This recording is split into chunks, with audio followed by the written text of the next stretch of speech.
I was taking a shortcut through the old factory district when it started to rain. I hadn't noticed the sky swelling with dark clouds, my head still throbbing from the sneaker-sized bruise left from when Ethan Davis and his friends had jumped me at lunch period. After another day, I just wanted to lock myself away in my room where no one could bother me. Just one more year, I kept telling myself. Just one more year and I'd be done with school, and this town forever. With my GPA, I might be able to apply for college early. The gears of machines that had churned out steady pillars of smoke from the stacks of the great building had long since grounded to a halt, along with the economy. Businesses were abandoned and boarded up, the paints peeling away, revealing crumbling red brick. The skies were dyed an autumn gray, adding to the surrounding gloom of the area. The overgrown grasses swayed around my feet, marching on the buildings like some slowly approaching army, ready to return the area to its former green. As the first skyward droplets soaked through my jacket, I rushed for cover under some vast, connecting girders. I figured that Dad wouldn't mind me being a little late. He'd already been passed out drunk on the couch by the time I got home. Leaning back against the graffiti-scrawled wall, I lost myself in the steady trickle of water against rusting steel. After a while, I found myself unable to settle. That same nauseous feeling tingled through me, one that I was not alone. Opening my eyes back to reality, I turned around to the half-boarded-up window. Between the rotting wood and climbing ivy, a single eye blinked out at me from the darkness. I fell backwards with a strangled gasp, tripping over my own feet. I was able to take off running when I heard the voice. Wait. A wispy dark tendril sneaked out from underneath and strained out towards me. Looking closer, I realized that it was one of dozens, all coiled around the swollen, disembodied orb, forming a fleshy eyelid. Leaves sprouted from them, as whatever it was had tried to fuse with the plants, which only served to make it look more unnatural. Please don't leave. It was the kind of voice I'd only ever heard before in TV or movies, usually heavily modified by computers. Neither male nor female, and despite the lack of a mouth, there was a strange echo to it, which only seemed to accentuate the sadness in its tone, and just hearing it was enough to stop me in my tracks. Who are you? Umbra. The words came slow, stunned that someone had stayed this long in its presence, and struggling to make normal conversation. Umbra? The eye at the center of the squirming mass fell to the ground. I am an anomaly. Something that was never supposed to exist in this world. Some part of me was wondering still why I wasn't running yet. I couldn't bring myself to feel fear. They were as lonely and hurt as I was. I shrugged the sliding strap of my backpack up onto my shoulder. Well, that makes two of us. And so began the best and strangest relationship of my life. I soon found myself going down that way, not just to escape my tormentors, but just to talk to them. They told me about their birth in the darkness, unsure of who they were or why they were even there. How they had saw the pass through every crack and chipped paint of the lives that had come and passed through this place. In return, I told them about my life, my dream of living in a little cabin in the mountains, the pinwheel that I'd made in 3rd grade, which Dad had torn up in front of me, and the memories of my mother, how she'd sang to me, even in her last days when she'd been in a hospital bed filled with tubes. It was more than I had ever revealed to anyone. I was afraid of driving them away with just how much I talked, but Umbra clung onto every word. No one had ever paid that much attention to me at school or home. They made me feel like I was really someone and not just a school freak. I found myself forgetting the initial shock of their appearance. I had been trying to dab away the trickle of blood from my nose when I had felt a slimy tip pat my back, but Umbra had been quick to notice. They seemed to have an initial ability to pick up on my slightest pain, emotional or physical. Why do they hurt you so? They asked. There was no pity or disgust in their question, just pure compassion. Tears sprung to my eyes and I struggled to hold them back. I didn't want them to think of me as more pathetic than I already was. Because they can, I admitted. I've learned long ago not to fight back. Ethan was bigger and stronger than me. Most were too afraid. The school district had only turned a blind eye to it all. It was just the way of things. Still, Ethan hurt a hell of a lot less than my dad. Then they're wrong. You're better than you think you are. You deserve to be treated better. I felt them stroke the space between my shoulder blades. My fists tightened, trying to keep myself from completely breaking down. No one had ever helped me like that. Not since my mom. Their eyes snapped open. A tendril whipped back inside the darkness of the old building, rummaging around for something.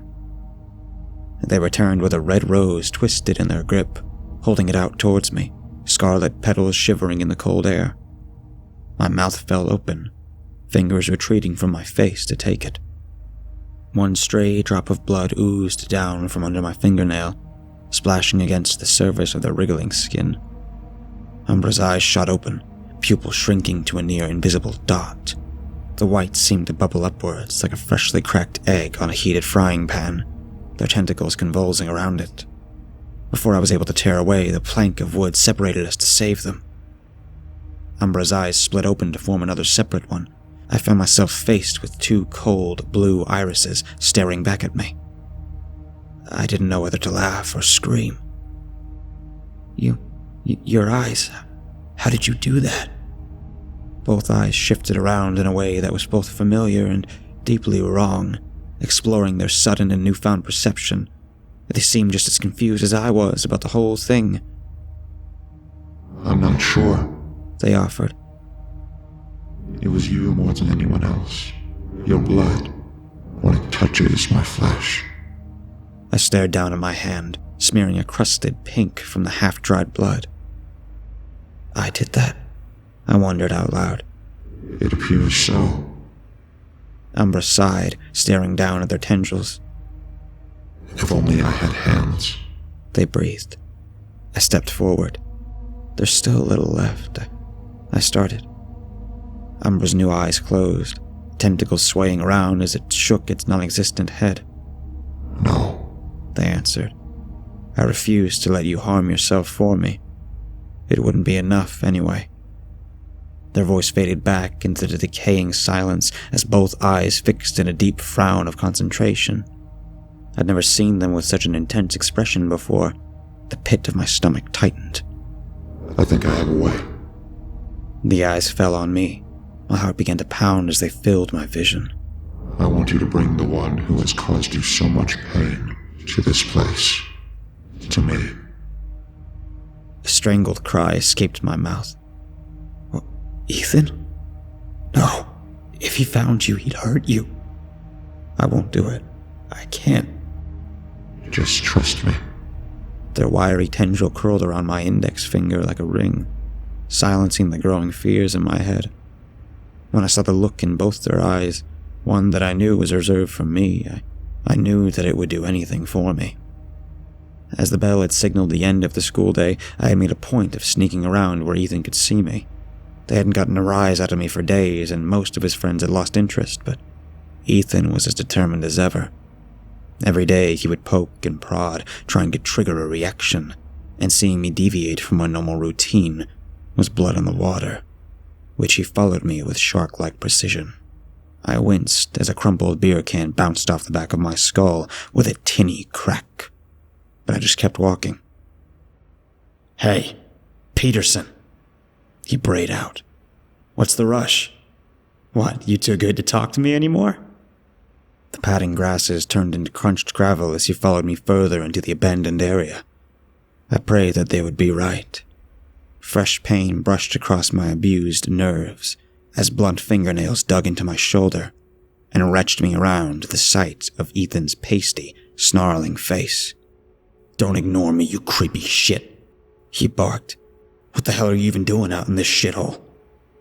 My eyes drifted over to the darkness of a nearby boarded-up window, knowing exactly what waited inside. I didn't want to lose them. My head was spinning. But I remembered Umbra's words. "Trust me." Ethan caught onto the direction of my wandering eyes, his own gaze falling on that building. A smile curled across his face, knowing something of value is inside. The words fell out of my mouth before I had time to stop them. "Please," I exhaled. "Don't go in there." He shook his head with a chuckle, grip tightening on my shoulder as he pulled me over. Stale alcohol drifted off every word he spoke. "Keeping secrets from me? I thought we were friends. I'm hurt. Well, if you won't show me what you're hiding," he tossed me to the ground, "then I'll find out myself." I limped after him. Fear outweighed the pain. He paused, wedging his bulk under the plank and shifting through inside. Aside from Ethan stumbling, I couldn't hear any other signs of life in there. After a few minutes of walking around in the darkness, his chuckles went silent. I only heard one brief, inaudible exclamation of confusion before it trailed off into screams, the loudest and most horrific I'd ever heard.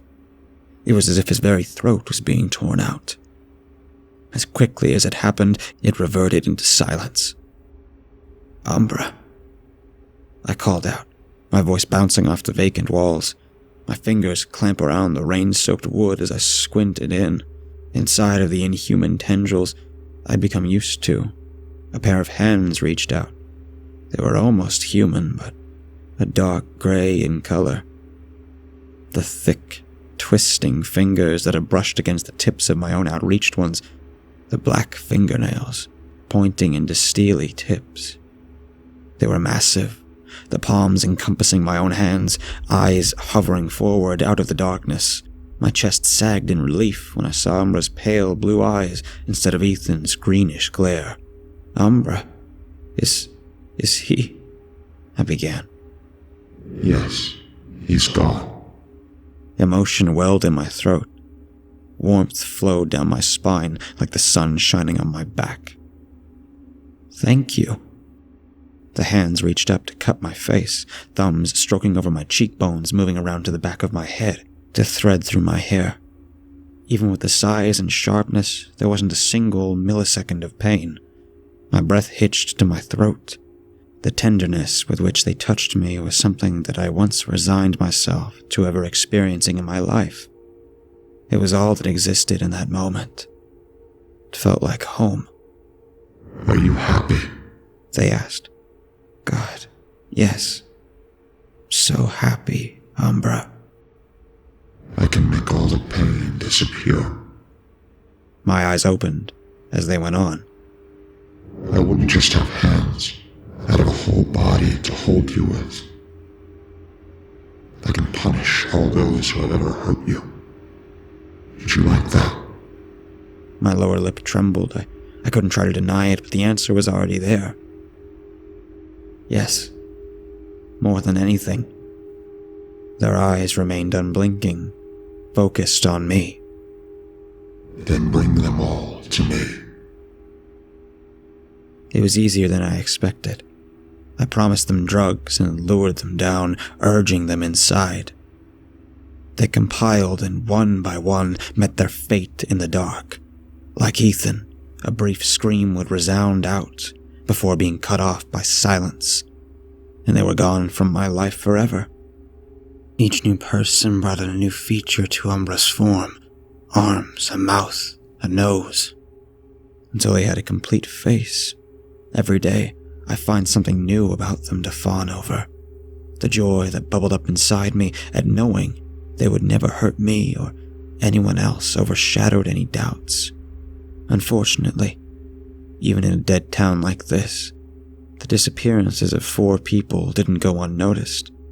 They overlooked me, believing it to be drug-related, but I knew I had to stay away for the next few weeks, at least until the heat of the investigation died down. Umbra was still a constant worry in my mind. I didn't want to leave them alone again. be fine. They reassured me in that gentle echo. I'm almost a person now, and that's all thanks to you. I can never repay for what you've done. I scoffed. I'm the one who should be thanking you. I leaned back against the wall. I hate that I can't see you as much. You're the only thing that matters, I said. I just want to see you. The real you. Those comforting yet hideous hands stroked the sides of my face, their mismatched mouth of teeth fixed into a wide smile. Be patient, Milo.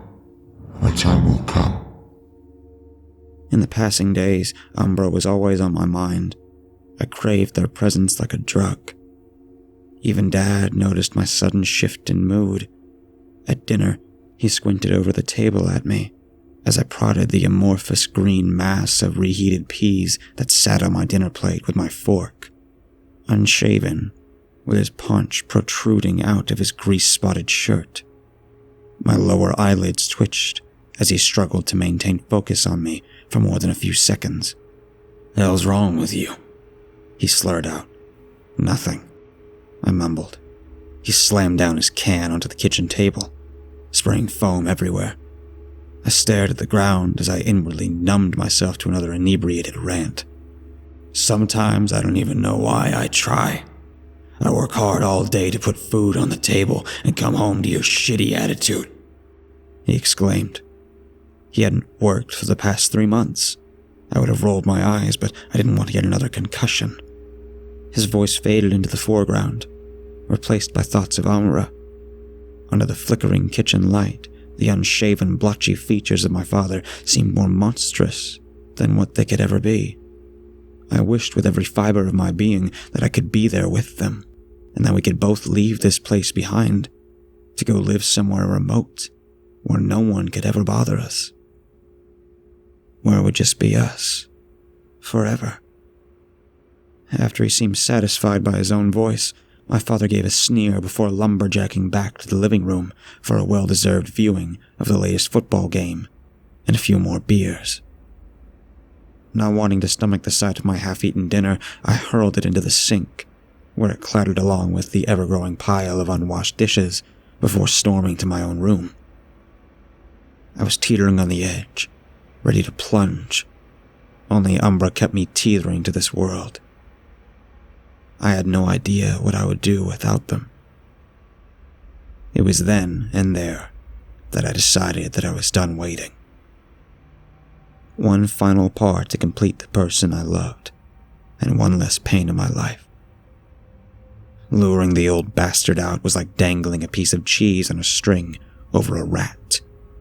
While it had still been dark outside the next morning, I hauled away a fresh 6-pack he bought for himself before he had the chance to drink it. Whenever just one went missing, I'd always be the first to be blamed, even though I hated the stuff. I made sure to be careless about it, leaving enough clues behind so he'd know where to find me. This time, I wasn't afraid of him. I stood in the urban graveyard, waiting. Umbra's massive paw slipped out from underneath and clutched mine. Don't be afraid. I'm here. A screech of tires shattered the silence as a battered blue Ford swerved down the road, scattering up clouds of gravel as it skidded to a halt. Their hands slid back into the safety of the darkness. Thank you, they whispered. With a mouthed "I love you" back, I pushed down the nervous bile building in the back of my throat and went off to face my father, who had dragged himself out of the driver's seat, albeit with some struggling, and was lumbering over. The moment he saw me, his eyes blazed with hatred. "What the fuck are you trying to pull?" he growled. "You give me back my goddamn bruise now, or I swear to Christ you'll be feeling my belt for the next 30 years. My eyes narrowed. "I wanted to make you work for it. You've heard that word, right, Dad? Work. It's the thing that you've never done a full day of in your life." My shirt clung to my skin with the fresh film of sweat that formed. It was like my body had been switched over to autopilot, the words of someone else's tumbling from my mouth. Dad was as stunned as I was, his eyebrows furrowed and mouth falling open. It only lasted for a few seconds. before being overtaken by a look of pure, animalistic rage. "You little shit!" The steel tip of his boot smashed into my sternum, knocking the air out of me, and sending me sprawling into the ground. A flurry of punches soon followed, but I just closed my eyes and took them. It was all for Umbra, I told myself. My father's voice faded in and out of my ears like the volume of a television being adjusted. I could still make out some words, no matter how much I tried to block it out. "Always making my life hard. No respect. I'm tired of it. I don't want this. Why'd she have to leave? Why couldn't it have been you?" Tears streaming down his face as he punctuated the next sentence with a series of punches to my ribs. "It should have been you." As he raised his fist into the sky, preparing for one more blow, Umbra's hand smashed through the boarded-up window, sending splinters and concrete into the air and clamping around his waist. There was a split-second look of unimaginable terror as he was dragged in, still struggling against the claws that had held him in place, never to re-emerge. There came the familiar pop of bone and boiling gurgles, which preceded the longest and most welcome silence of my life. I peered into the newfound entrance, foot hovering over the pebble-strewn threshold. "Come." Their voice reverberated out from inside. I wasn't able to turn back for anything. Once inside, light poured in from the grimed windows, and the dust particles floating in the air sparkled like diamonds. "Hello, my love." As my eyes adjusted to the darkness, the massive shape sitting in the corner of the room became clear. It was 6 feet tall, but at least 4 times as wide. It didn't seem to have a neck, with the elongated head looking as if it melted into its blob-like torso, which trailed off into a bulging tail. The skin on the face bulged up with golf ball-sized lumps, which on closer observation were multiple smaller eyes beneath the bulging blue ones that covered its skull. The patches of half-forming muscle had fused to the surrounding metal and cement, forming ropey mesh. The mouth seemed too big for its face, extending into an ever-present smile. Below the veiny, long, and surprisingly muscular arms that were bent against the floor were several smaller limbs that jutted from its sides, slowly being absorbed into its shadowy form, still grasping for life.